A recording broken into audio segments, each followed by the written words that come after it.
Hello, everyone. Welcome to this week's episode of the DoubleClutch.ca podcast. I'm your host, Nick, managing editor, coming at you all from Rush's office with our usual crew, Nathan.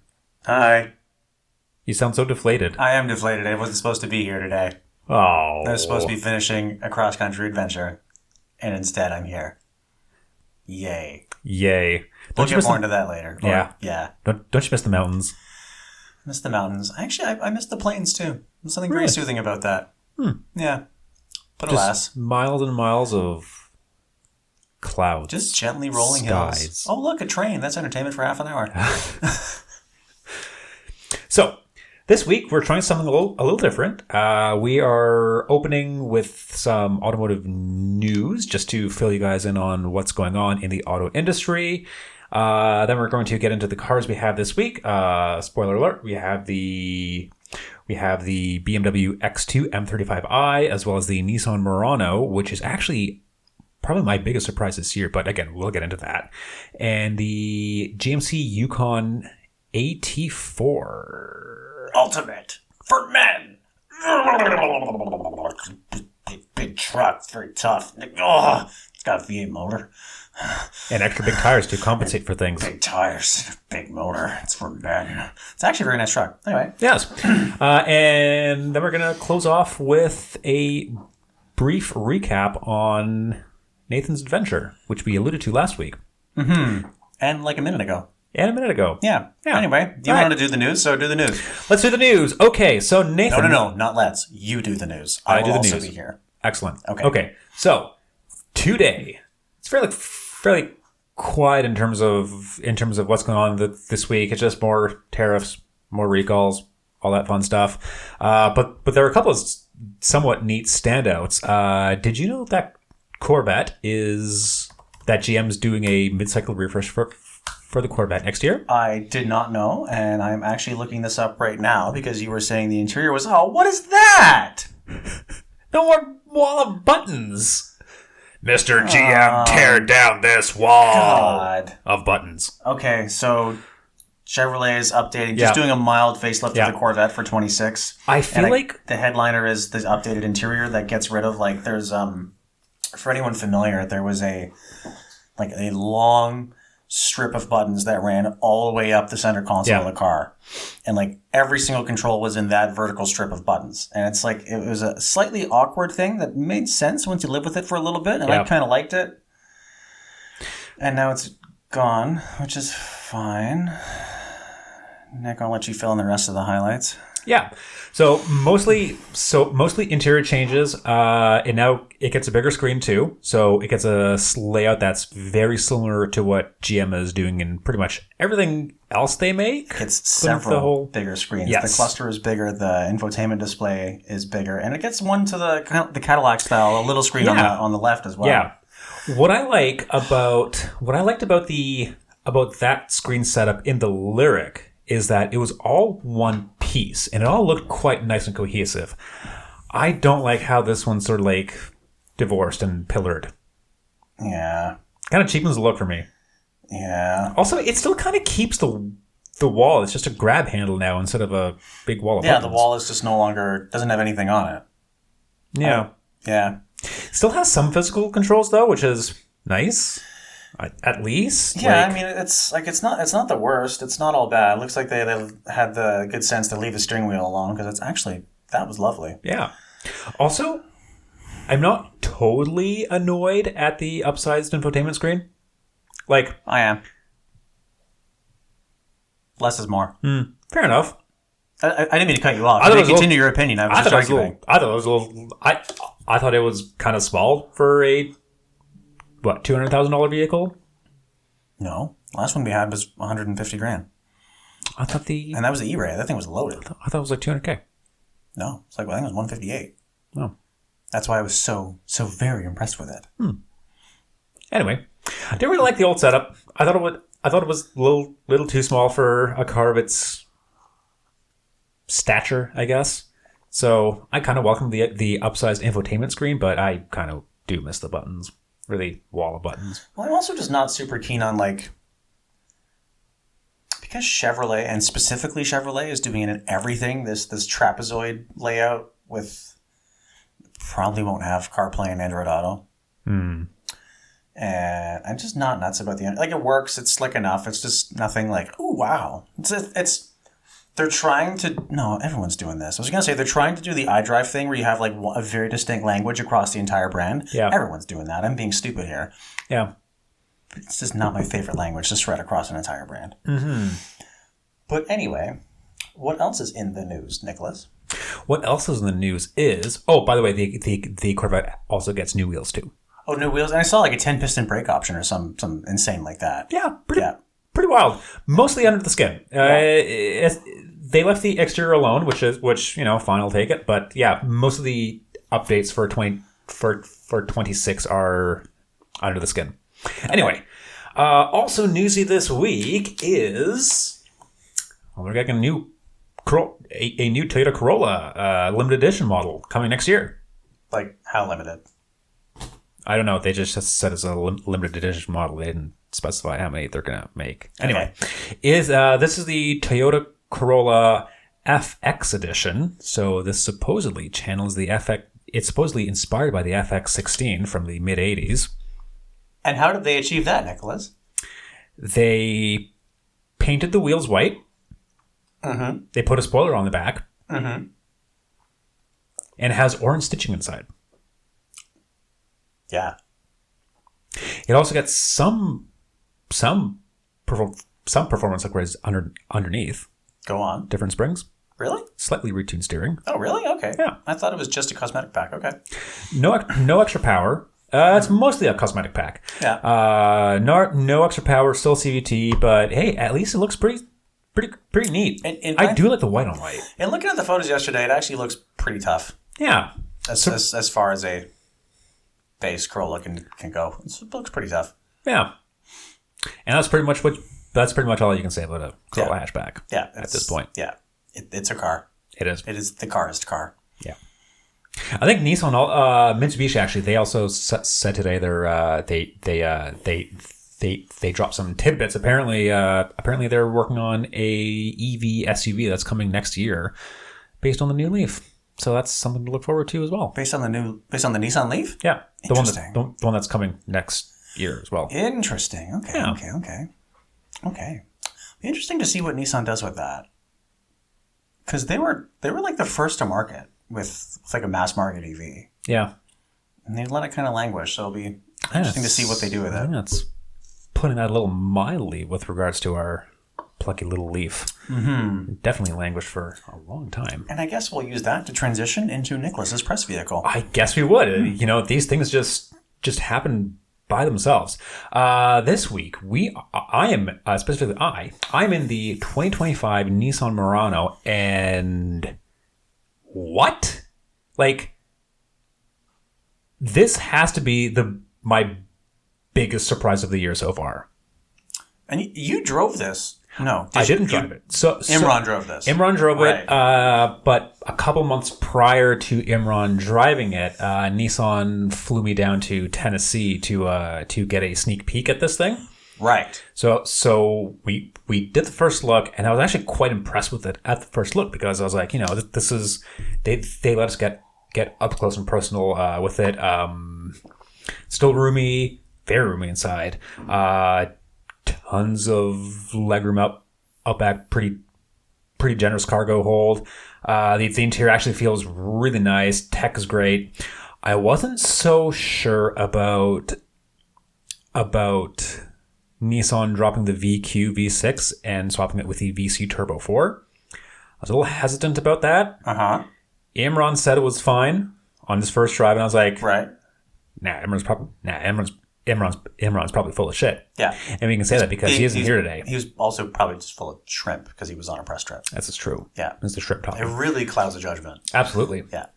And fast forward to this week, and I find myself behind the wheel of the 2025 Murano finally, and oh my god, it's actually surprisingly nice. It's a really interesting colorway, to borrow an Imran phrase. Yeah. In yours, because it's like a very light tan gray almost. Yeah.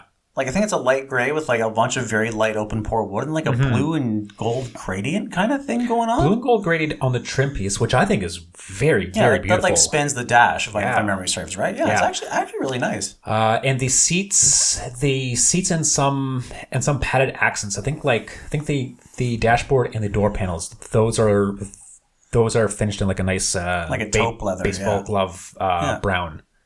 The seats are like a light, right? That's right. Yeah. A light beige, grayish thing, and then some portions are like brown, and then some black going on. Yeah, it's nice actually in there. It's very attractive. I actually really like you. I hate the combined screen layout that literally everyone's doing, including Nissan. But I actually like it here in the Murano because it doesn't look tacked on. No, it's been pretty smartly designed to look like it belongs there, and it's updated version of Nissan software, which is not always the prettiest, but it is among the easiest to use. It works really well. They did upgrade. It seems like they upgraded the touchscreen as well. I think it's the same size as it usually is, like 12 point whatever inches. 12 point whatever, but it seemed in my brief drive with it seemed a little snappier to me. It's a lot snappier than the couple of other Nissans that I had before, the Aria and the Kicks. Yep. So it's running a very similar looking software, but I feel like the Murano is a little more. Just got a bit more processing power behind it. Yeah, it's a little snappier. It's a little sharper. Actually, it's a lot sharper, especially compared to the Aria. God. Running Google-based maps.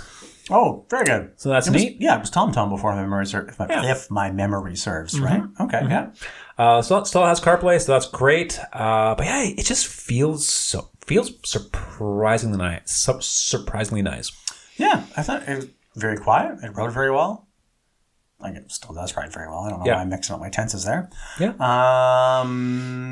It does. I didn't notice the engine, which is a good thing. Yes. Yeah. So the first thing I did when I hopped in and I turned on, I thought, wow, I almost can't hear a thing. Mm-hmm. Like, it's that quiet. Yeah. The for all the very public gremlins they've had to deal with, the variable compression, their new line of variable compression engines are mechanically inherently very smooth. Yeah.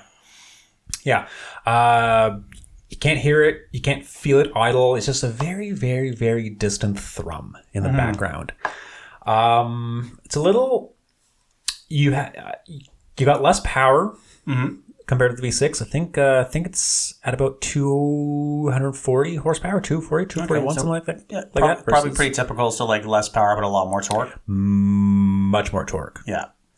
And you get it a lot earlier in the rev range too. Yeah, because the old V6 needed to be wrung out a bit to get going, and behind the old gen CVT did not want to rev. No. So this one also swaps out the CVT for the 9-speed auto, which is actually a very good transmission. It is a very good transmission. I really liked it in the Frontier and the Pathfinder. And the Pathfinder last year, yeah. So yeah, I'm surprised with this thing. Yeah, came into this thing expecting not quite the worst, but I came in expecting to be let down, but it's really nice. Yeah. Yeah, Nissan's with the products that they've been deliberately rejuvenating, and trying to capture very key segments of the market. Yeah, they've been doing their homework. I think they're putting out pretty solid stuff. Yeah. Remind me, because I don't think about mid-size crossovers very often. What competes with this thing? So there's not much left out there. So this is kind of a Highlander, but not really. Not really. Not really. But this would have been Venza-ish, right? So I guess by extension you could probably loop the Crown Signia in as a competitor. Oh yeah. Okay. I haven't thought about it. Yeah. The Outback. Crown Signia is actually is hybrid only. So yeah, that's one pretty big distinction. Plus, the Crown Signia and Outback are both technically wagons. Right. Versus the Murano is more of a bubbly blob on wheels kind of a thing. Yeah. But I guess, by definition, they're all 2-row crossovers. But whatever, that's splitting hairs. It's kind of a weird size because I feel like it's like on the very. I might be talking out of my ass on this, but I feel like at least it appears to be on the small side of midsize. Correct me if I'm wrong. Like in my head, this thing's about the size of a RAV4, slightly bigger than a RAV4. Slightly bigger. Yeah. Yeah. Especially inside, it feels much bigger. Yeah. Because it was supposed to be the Aria. Right. So it doesn't have inconveniences like a driveline tunnel. Right. And is it all-wheel drive? It is. Interesting. But completely flat floor. Very interesting. Yeah. Anyway, the Chevy's discontinuing the Blazer. They're axing it next year, but for now, I guess you could say they're competitors. Okay. And there's one more that's like right there. It's right on the tip of my brain. Well, let's not get too far into that. Yeah. Yeah, I don't know. I thought it was really nice. I would like to spend a little more time with it because I only drove it for 10 minutes, but I really liked what I saw in those 10 minutes, and I'm glad you're enjoying it as much as you are. What kind of gas mileage are you getting out of it? I'm actually getting a lot better than what the V6 would get. Averaging 10.8 so far. Huh. Mostly highway. Yeah. Which is... Not bad. Not bad for... Not great either, honestly, but not bad. Better than the V6. I think... Well, no, I had the V6 last, and that was like 11-something, if my memory serves. 11.5, 11.8, something like that. Oh. I actually really like the V6. Me too. Yeah. I love... I'm in the minority here with how VQs sound, but I've always liked how they sound. I've always felt they're probably among the smoother V6s out there. Yeah, I think when they're stock, they sound very good. Yeah. Yeah. And yeah, but like I find myself missing the V6 a lot less. Like I miss the soundtrack, I miss the butteriness of it, but by and large, because it's so quiet, because it doesn't have a CVT to like hold the revs. Yeah, it's not motorboating anymore. It's not motorboating. NVH is really good. There's a lot of sound deadening. There's a lot of like it's very well isolated. It's very cushy. Probably the comfiest seats I've sat in a very long time. Yeah. Yours is the Platinum. It's like loaded to the gills, right? Yes, it is. And it is how many monies? It is $55,000. That's not bad. It actually isn't. That's not bad at all. Yeah, that's deck. That's everything. That's not bad at all. Yeah. Very impressive product. Like I did not expect to be so surprised with this thing. Like it's not perfect. I'm nitpicking here, but I'd prefer maybe some snappier downshifts when I want to change lanes on the highway and someone's barreling down at me at a decent clip. Yeah, I gotcha. But by and large, losing the V6 wasn't the downgrade I thought it would be. Sounds good to hear. Yeah. What are you in this week, Nathan? I am in a big fucking truck for men. Big, manly men. With 8 cylinders and big tires. I do really like that engine. And in important automotive news, GM has finally addressed the fact that those engines were blowing up left and right. And has issued a recall so we can all go back to liking those engines now. It's fucking wild. I think the numbers for North America was like almost 1 million trucks affected. Almost 1 million. Well, like... Yeah, I'm seeing bits and pieces here and there, and I actually want to like dig into this story, but I'm seeing things like, oh yeah, they had like 30,000 reported catastrophic failures before they decided maybe we should do a fucking recall. Oh my god. Yeah, that's nuts.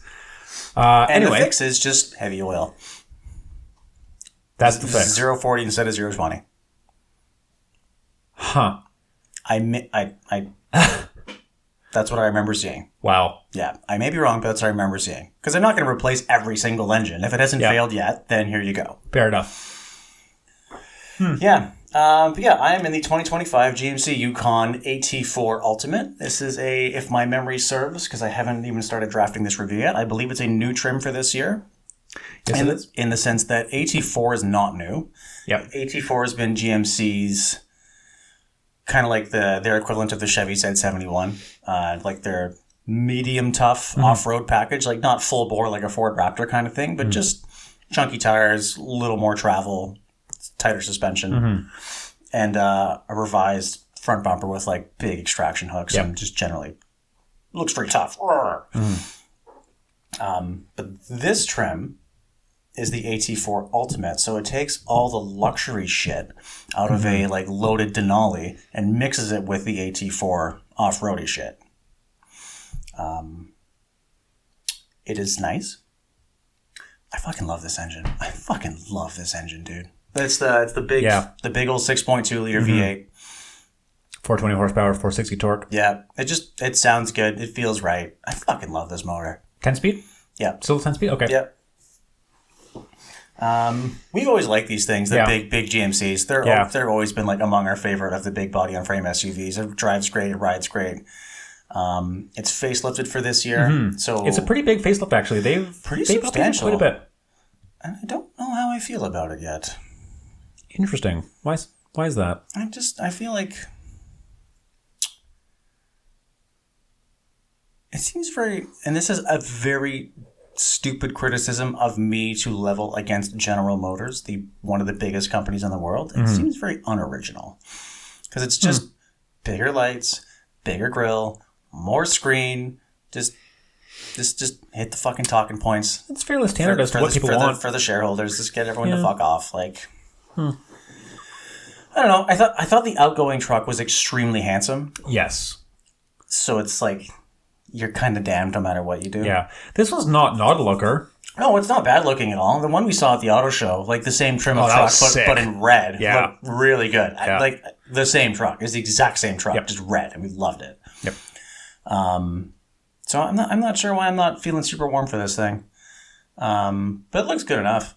And big update for the interior. So the dashboard's redone, and it gets a like massive television in the middle. Similar arrangement from what I recall to the Acadia Denali. Similar arrangement, yeah. So like lots of vertical lines. It's very upright and blocky and utilitarian. But the screen is huge, like considerably bigger than yours in the Acadia. I think it's like 15 or 16. It's like Jesus. It's gigantic. Yeah, that's a big TV. Yeah. And along with like, it's not just bigger. The software is different underneath. It's Android Automotive. It's very sharp. It looks great. It's actually super, super snappy. And this is something I've been annoyed with at GM products lately, as they keep touting, oh, we got new software and we got new this and that, and you're going to like it so much you're not going to want to use Apple CarPlay. But it's not good. It's slow. And the animations are like kind of shit. Yeah. This fixes that. It's actually very slick, super snappy, very intuitive, very easy to use. Yeah. Like, very impressive. Too big, but very impressive.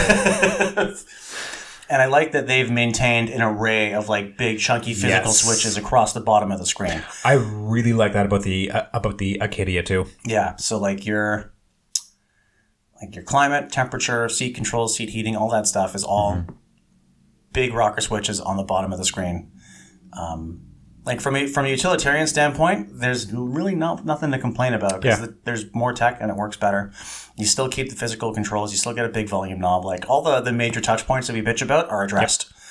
I think the only thing I don't like, I don't love the colorway in this thing because it's black with like black wood.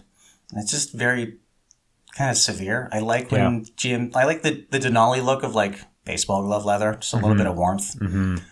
But that's just me being a fussy bitch. On a somewhat related note, I also really love the colorway in the Acadia Denali, the white leather with the open pore wood and that was nice, whitish carpeting. Yeah, that was so beautiful. I would never pick white, but it was very nice. Yeah, white carpeting in the 3-row family hauler. That's a bold move. Yeah. Anyway, couple of little things. So the center console's been completely redone. So there's no. I can't remember. Did the last truck have a center console shifter? Or was it on the steering column? I can't remember to save my life. I think the Yukon had the. I think the Yukon had the console shifter, but the truck had the column shift. I think even the Suburban and the Tahoe had the column shifter on lower trims. Okay, let me look this up. I'm going to try and keep talking while I do this. But yeah, I'm pretty sure the last Yukon was still a center console shifter. Oh yeah, you're right. No, yeah, you're right. Okay. Yeah, so they've kind of overhauled the center console, so it's just I don't like that they did this. It's just a big swath of piano black with like kind of chintzy, like fucking hate that. Upward opening doors for a giant wireless phone charger and cup holders. And if you put anything on top of it, because we don't want to open the stupid chintzy sliding doors, it'll just fly off because there's no ridges on any side to maintain anything. Does it fucking have to be gloss black? Like, and the truck is 5,000 kilometers and it already looks like shit. Everything else in the truck looks great. Except for that extremely high traffic piece of gloss black, which is just going to be open for its whole life and just look. I don't like open doors. Yeah. It's like walking into a kitchen and seeing like open cabinet doors. Like, what? Close them. What is the matter with you? And this reminds me of that. Yeah. I don't love that. Fair. And it's got the little flimsy nub column shifter thing that's on every new GM now. Yeah. I didn't like it in the first one, and I still don't. It just feels... I want it to be just a little tougher feeling. A little more substantial. A little more substantial. Yeah. I get you. It doesn't feel as bad as Mercedes column shifter, though, but, I get you. Yeah. But either way, nice truck. Still drives great. I'm surprised you can updates work well. I'm surprised you can still get the Eco Diesel with... sorry, not the Eco Diesel. The Duramax Diesel with this thing. The 3-liter. Yeah. Yeah, that's really cool. It's like that... whether it's the big V8 or the diesel, it's a cool truck, and it looks tough, right? There's a specific market they're going after who want all the luxury stuff, but just look... Yeah. I think it does that really well. It's expensive, though. How much? $129. This thing got everything, though. Like, it's Super Cruise, so it drives itself. You got massage sheets, pano, the Bose professional audio. Like, it's got a lot of, like, stuff to back it up. Yeah. And it can tow a lot, and it can go off-road. Like, it's a truck that can do everything well and quickly. Yeah. But you're paying for that privilege. Right, but, like, in order to actually take advantage of all that hardware, like, no one's going to take a fucking 3-row truck that's $130,000 off-roading. Like, serious off-roading. No, there's a gravel road on the way to my cottage. But I needed the AT4 for that gravel road on the way to my cottage. But a regular Denali... regular Denali can do that. For the gravel road on the way to my college. A regular Denali can do that. No, you don't get it. I need it. Also, I don't know if you're aware of this. It snows. Where I live in Toronto, we get snow, so I need the AT4. Do you remember that Rick Mercer skit, Snow in Toronto? Oh, my God.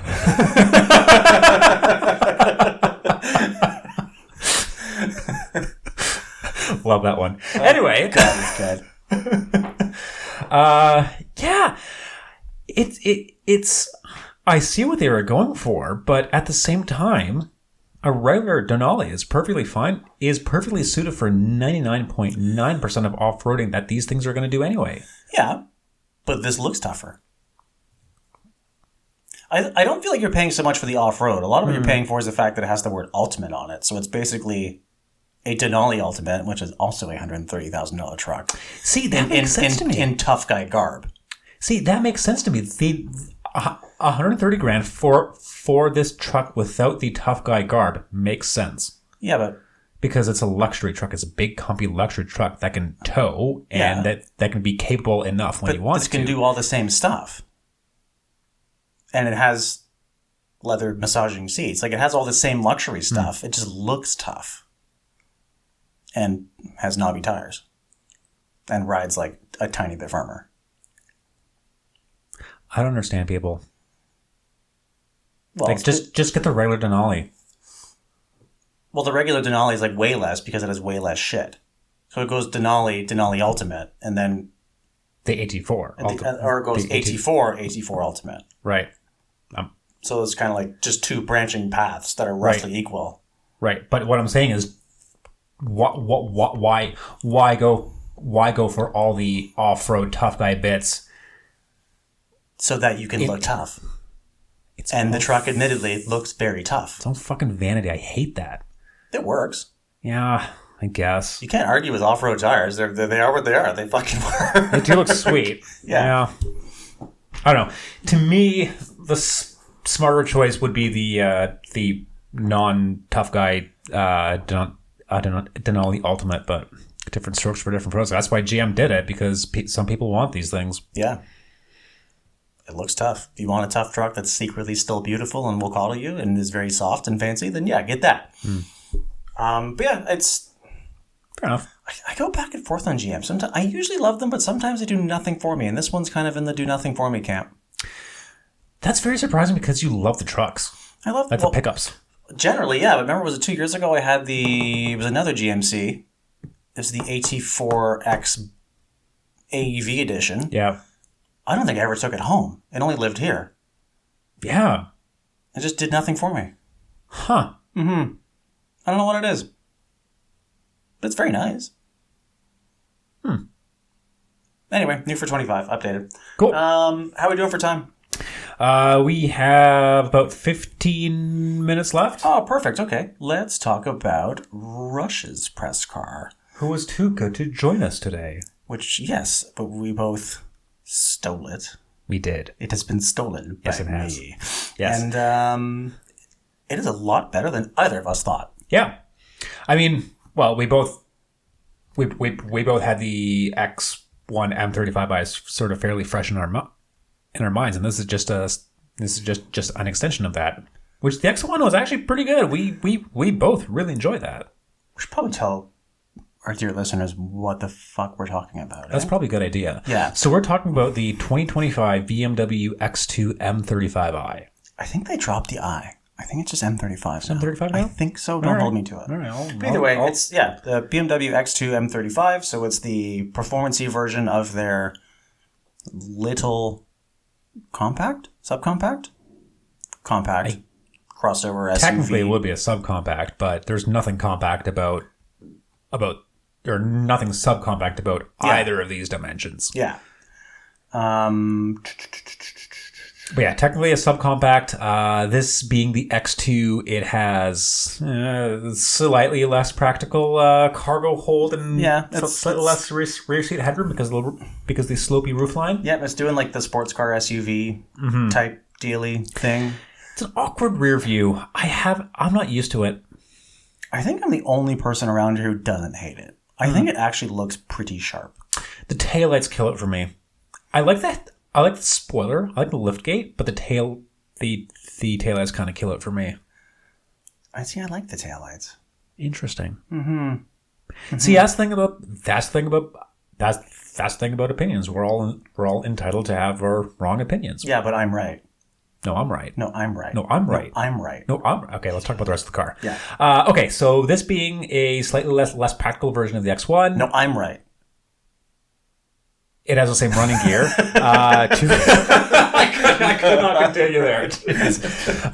Okay, so 2-liter turbo 4, 312 horsepower. I was going to say 315. It's something like that. Over 300 horsepower, over 300-ish torques. It's punchy. Very punchy. It moves quite well. We were both. Well, you may or may not have tested launch control. Maybe. Maybe not. We were both quite surprised. I think in boogie. Yeah. It can. And there's actually a good amount of feedback from it too. Like you know what's going on under the tires. There's a good amount of steering feel too. Yeah, I'm really surprised. It handles pretty well. It's surprisingly quick. I think something that I like how it's a little inclined to kick out the back end a little bit. A tiny bit. I felt that. Yeah. Something that BMW is quite good at, because like most people who quote unquote actually call themselves real enthusiasts will ignore these because they're the sad, shitty little economy crap cans that are just out there for BMW to sling more cars to posers who just want a badge. That's what a lot of people think about these things. But they're actually quite good. And they're very good at delivering the BMW M-type experience. Like the interior layout, the tech layout's the same. You get the same kind of sport modes. They give the same kind of sounds with the same tone of like thrum in the big M cars and the same like pops and theatrics on downshifts and stuff like that. And they're quick and they handle well. Like it captures that. It's obviously not the same, but it gets the right idea. Yeah. And does that at a really compelling price point. Like they've been deliberately really trying to position these as being like aggressive. Like these are the things that people wanted. They wanted the M Sport stuff. They wanted the big brakes and the big wheels and the M Sport suspension and the hopped up powertrain and the really big ass one-piece sport seats. Like all the cool guy stuff. And this thing is 62 grand. Really? Yeah. And this like it's loaded like self-driving like out the door. Holy shit, has everything. 62 grand. Yeah. That's actually kind of surprising because the X1 was like, wasn't the X1 touching 70 when we had it? I just had that up. That was, I think, Lowe's. I think that was also 62. Okay. 68. Oh, yeah. Yeah. Surprising value. Yeah. Actually very good. So I'm just on BMW's builder, like maybe I missed something, but so far as I'm aware, I hit every single option box. Yeah. Oh. I didn't have the M35. Wait a minute. Let me just change that really fast. Keep talking. So if I had to guess, it would probably come close to 70, which still is pretty good. So now all the same options loaded up. We are at 69.8. Still not bad. Not cheap, but not bad. Not cheap, but it's like, yeah. If you want, like, I don't know, if you're well-heeled and you want a starter BMW, it's not bad. It's pretty good. It hits the right notes. Like, it's not impractical. It drives well. It does not ride very well. No, that's the thing. The X1 definitely rode better. A lot of that probably has to do with the fact that it was on 20s. It's almost entirely down to that. Because, like, these are the same platform. Yeah. But the X1 was on 20s, which are big on their own. Yeah. This thing's on 21, so the little tiny bit of sidewall that the X1 had, this gives up. It's completely gone. It bumps really hard. Like if you are looking at doing one of these, don't get the 21-inch wheels. Don't get the 21s. Sorry, get the 20s. Yeah, get the 19s. They still look pretty cool. Yeah.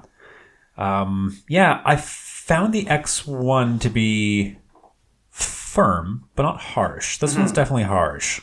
It can be quite harsh, yeah. I really like the interior layout on this thing. It's actually really nice. Me too. Rush was saying he was a little emo about the iDrive knob being gone. Yeah. I got used to it within like 5 minutes of driving the X1, and this was a non-issue for me. Yeah, it's like I was looking for it today when we were out in it. I was looking for the knob. Like, when we got in it, like, how do I make the message go away? Like, you just touch the screen. Just do that. Fucking goof. I will admit the knob was great for keeping fingerprints off the screen. The knob was very good. I like the knob. God.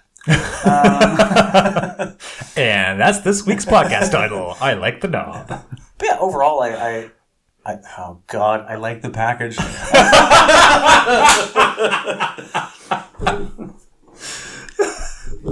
I don't hate the way it looks. I think like the styling elements they've added to emify it, work very well. Yeah. It drives great for what it is. It's not going to be dynamically the same as like one of the proper rear drive BMWs, but it's pretty fucking good for what it is, and it hits all the same notes. Yeah, I did get a hint, very, very, very slight hint of torque steer before the all-wheel drive system decided to power the. I know, terrible. Yeah, but whatever. Yeah, it's not just a least special crap can. It's actually a pretty good little car. So. Somewhat of a philosophical question. You really liked The X3, the base X3. Oh, I do that over this all day long. Yeah, I didn't finish asking the question. But yeah. Yeah, that thing's great. Because, is that my only car? Like, is the question like you only have one car? Only one car. Like... No, I still do that. Really? Yeah. Because, like, let's face it, like, as good as this is, it's not a race car. Yeah. It's going to be a commuter. And the base X3 is a way better commuter. Yeah. It rides way better. The powertrain is more refined because it is a different animal. And you have the knob, which you... And you have the knob. Like. There's more room. I actually like the interior layout of this a lot. Like, actually quite a bit better. But yeah, that X3, especially at its price point of $65,000 for the practicality and luxury. And, like, it's... Despite not being an M thing, it still handled itself excellently. It's a BMW. It drives great. The B48's torque is pretty torquey too. Yeah, especially like the updated one is actually incredibly smooth. That's still a no-brainer. That thing was so good.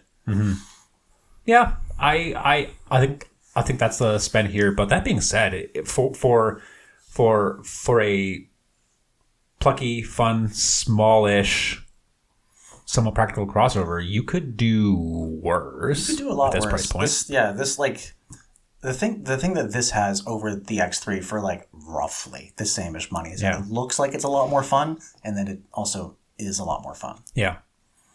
So it depends what you value, right? Like, for me, it's a compact crossover. It's not a race car. Just be comfy. But if you want that kind of style and substance to it, you can do this. Yeah. Surprising little thing. What would you pick? I'd go X3. Yeah. Yeah, for all those reasons. I distinctly recall stealing it off you for a few hours, and I was also blown away by the powertrain. Because this thing, we should note, has a 7-speed dual clutch. Yeah. Not a conventional 8-speed automatic. Correct. And the ZF8 is it's not really good. It's the best. Yes. And this dual clutch is pretty good. Yeah. But there is still inherently a little bit of that awkwardness that always comes with those gearboxes that you're used to. Every single one of them. That I'm not. Yeah. I found it a tiny bit lurchy. As they all are. As they all are, yeah. But it also shifts really, really well when you're sending it. It does. Yeah. It does. And it's mostly well behaved when you're not, but you do get that occasional little thump. Yeah, I'm probably going X3 on this. Like maybe optioned a little differently. I have a little bit of breathing room between the last X3 we tested, the price, or the 4-cylinder X3 in terms of the price difference between that thing and the X2. So it was a bit of a spend that you could probably put towards more sporty options. I don't want the sporty options. Well, I'm just saying those sporty options still exist if you want to give it a bit more spice over the standard X2. Yeah, you can zip it up a little bit. X3. Numbers are hard. I wasn't. I think I'm with you on the interior as well. I didn't hate the X3's interior, but I kind of prefer the X2 more. Yeah, I thought the X3 was maybe a tiny bit garish. Yeah, it's the X3 logos on the door panels. Yeah, and the way they implemented the ambient lighting is kind of like, whereas the X2 is actually, I like everything about it. It's like, I love the big round door pulls. I like the texture on the dashboard. That's a nice touch, actually. Yeah, I like the layout of the dash. I like the center stack with the way the phone charger is integrated because it's the same as the Minis, and the Minis is very nice. Yeah, and that's a little brace there for your phone. I like that it has the older style ambient lighting that's just the little strips instead of the big, huge arcs. I really like it. It's a surprisingly well executed package. Yeah, it's a nice package. Yes, it is. It sure is. Okay, we have about 5 minutes left. So why don't you wrap up telling us about your adventure? So, as we alluded to last week, and earlier in the episode, I was sent out to collect a press car, which is pretty normal. Who the fuck cares? Yes. This press car had been retired for decades. That's a little different. And should be in a heritage collection. Yes. and also was across the country.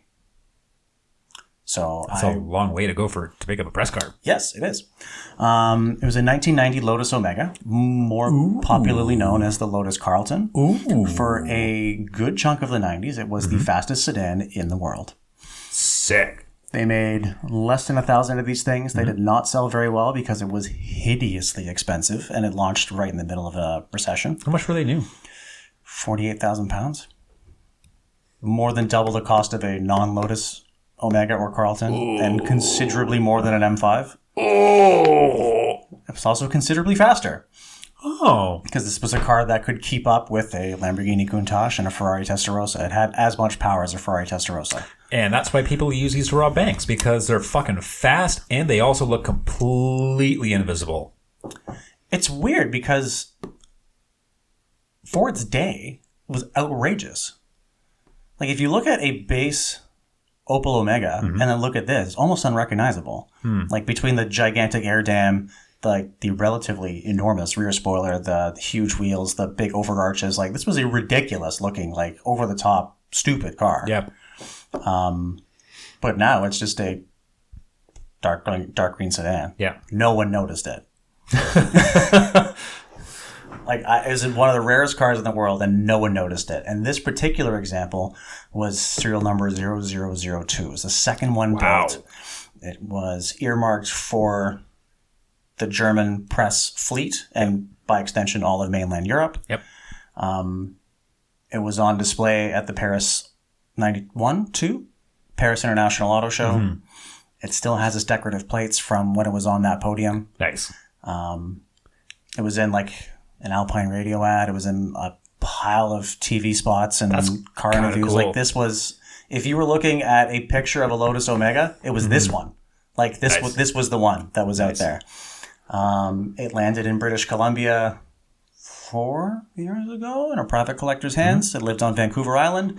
It got an extensive reconditioning, and I was sent out to go collect it to bring it back over here because someone didn't want to wait for shipping, so I just went to go get it instead. And it actually drove really fucking well.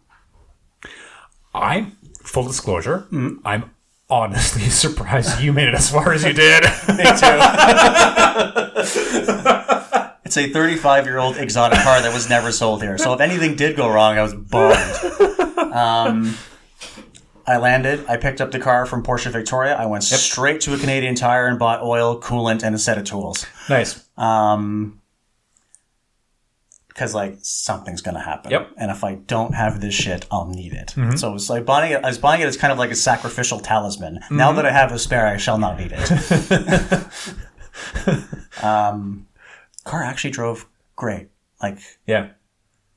Had a little bit of a shimmy in the rear end. AC didn't work. The headliner was coming down. Old car a couple little old car things, but actually mechanically sound. All the vitals checked out. Wasn't burning oil. Wasn't using any coolant. Wasn't leaking anything. And it drove fucking great. Actually, so great. The car was made for European roads. It was never intended to be exported, and they inadvertently made the absolute best car in the fucking world for tackling interior BC mountain roads. Hell yeah. Fucking incredible. A fabulous fast tour. Yeah. With tons of torque for climbing up mountains. What are the numbers on this thing? 377 horsepower and 419 foot-pounds. Okay, for the early 90s, that's fucking incredible. Yeah, so almost twice as much torque as an M5 and 60 more horsepower. What was the top speed? 177 miles an hour. That ain't nothing to fuck with. No. Wow. No. The only... No sedan was faster until the E39 M5. Jesus. This car could fucking move. Yeah. It's also very comfortable. So it was all very intricate pearl walnut. We've seen different grades of a lot of different grades of wood trim around here. It was actually it almost looked like bamboo. It was so delicate. Connolly leather Recaro seats.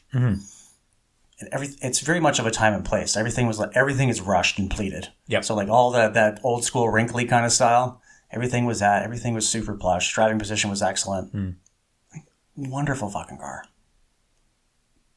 Until the caliper fell off. Oh, so close, too. It was so annoying that it broke in the way it did, because it wasn't the car's fault. Yeah. Me, I think everyone who was aware of this voyage of the dam expected something in this exotic, decades-old shitbox to explode or give up, or some sensor or water pump, something.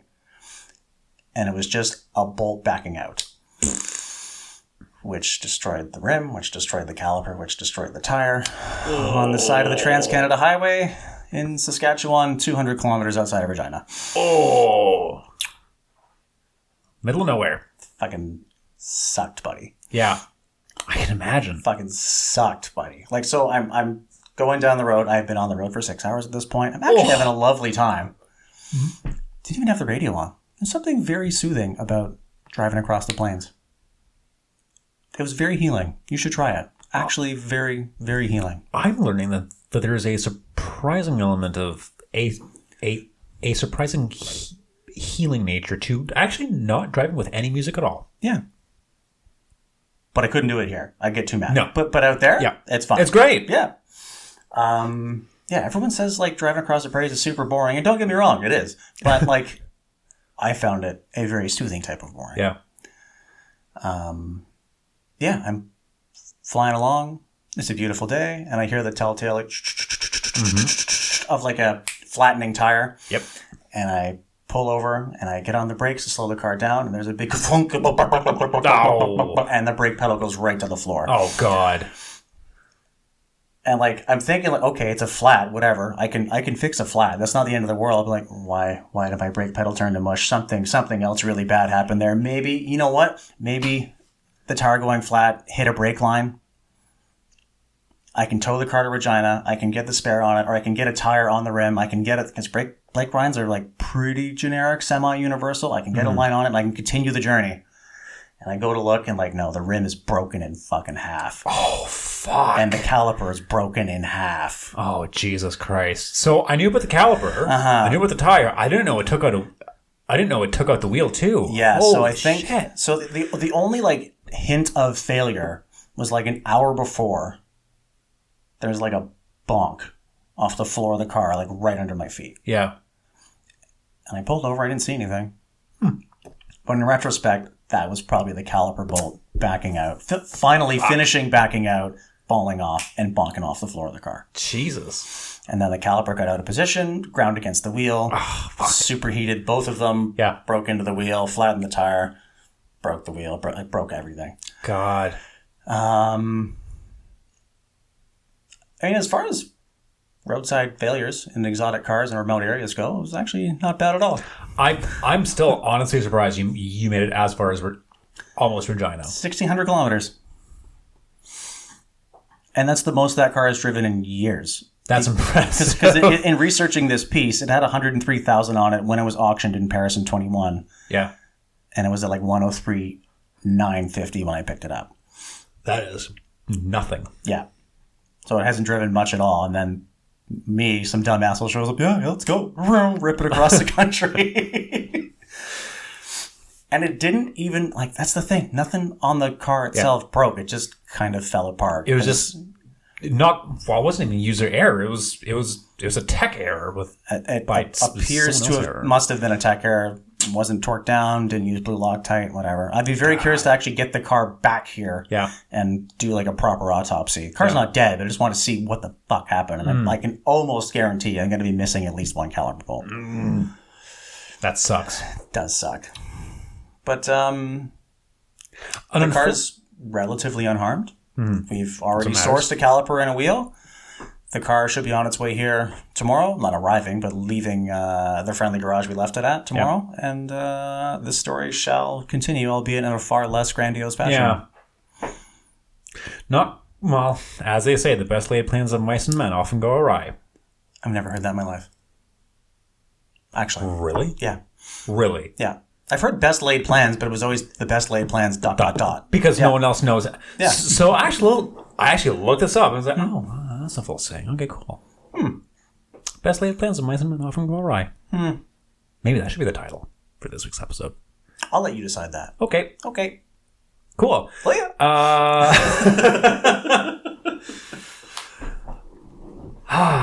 That sucks. Yeah. Oh, well. Your brakes have left the chat. Goodbye. Oh, God. You kind of need those. It'll be cool when it gets here, though. Trust me, you have to adjust expectations. When you think of the fastest sedan in the world, oh boy, that car's a missile. And don't get me wrong, it can move pretty well and it drives great, but like we're used to a different kind of fast. Different kind of fast. The X2, the economy little crap can outside, and I say that in jest, would blow the fucking doors off this thing. Like not even a contest. Yeah. Blow the fucking doors off. Jeez. Yeah. It's just progress. It's all relative. But it's very nice. I really liked it. Nice. It's making me regret not having an old car. Do you miss it? I do. I miss it a lot. An old car? I miss having a car with balls. I miss having an old car, and I really missed that car. We bonded. Interesting. Mm-hmm. I'm sad to not be with it. Yeah. It's actually very, very upsetting. Oh. And on that bombshell. And on that note. And on that note, Nathan's going to be sad for the rest of the week. Yeah. So that takes us to the end of this week's episode. Nathan, it's been a slice hanging out, recapping your trip and talking cars. Yep. As we always do. If you all wish to keep tabs on our automotive misadventures, you can do so at doubleclutch.ca on socials. Nathan has to go shoot a car right now, so he's probably going to vamoose as soon as I press the stop button here. Yep. And yeah, we'll see you all next week. Yeah. We'll have more to talk about, a couple of Audis, I think, and it should be a good week. Yeah. The Carlton's going to be here. Yes. Yee. Ideally, maybe. We'll see. Cool. Okay. Alrighty then. And last but not least, thanks for listening, Nathan's mom.